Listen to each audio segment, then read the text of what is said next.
Hello? Worker number one. Dennis, we've got a big problem out here. Okay, why don't you tell me about it?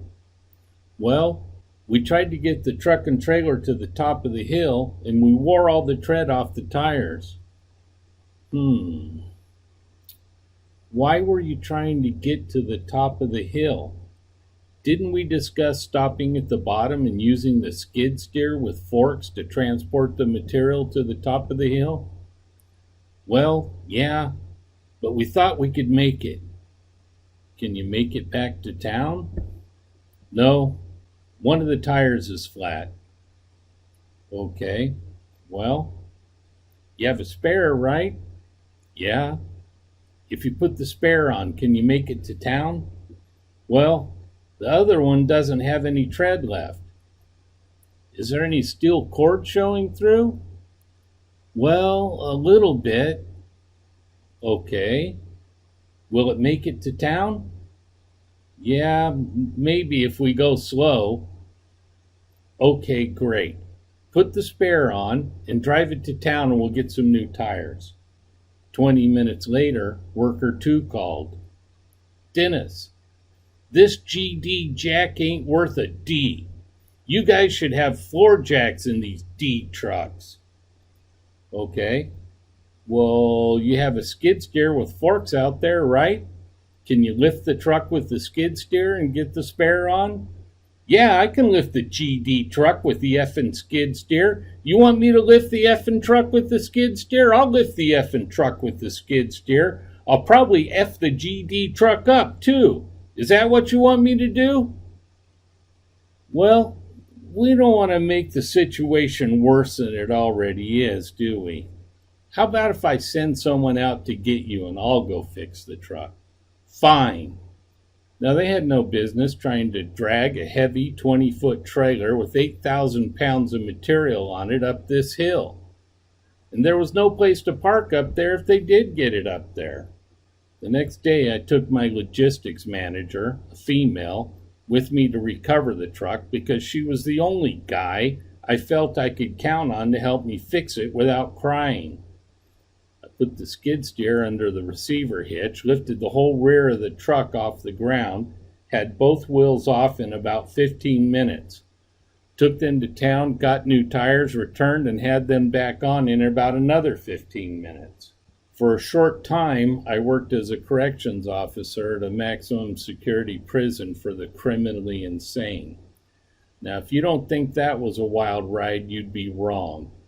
I started by supervising the exercise yard, and every day a seemingly normal inmate would come up and talk with me. So one day I asked him, "Hey, when they let you out of here, what are you going to do with your life?" "Oh," he said, "they'll never let me out of here." I thought, oh man, he must have done something really bad. So I looked him up. He killed a woman and ate her.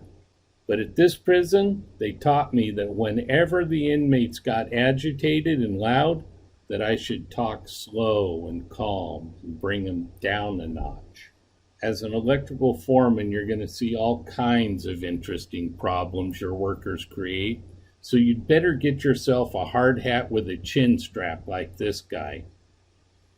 Just kidding. But seriously, how you deal with those problems will form a judgment on you in the eyes of your crew and your customers. Workers are going to run up to you and scream, "Hey, we've got a big problem over here and you better come take a look." When they do that, your heart's going to race and you're going to assume the worst. You got to train yourself to say, "Okay, let's go have a look." When you get there, if no one is in danger, just calmly tell them, "This is a great problem to have because I can solve this problem. It's the ones that I can't solve that I don't like. Some are going to cost you money and lost time, but getting excited and yelling at people won't make them better.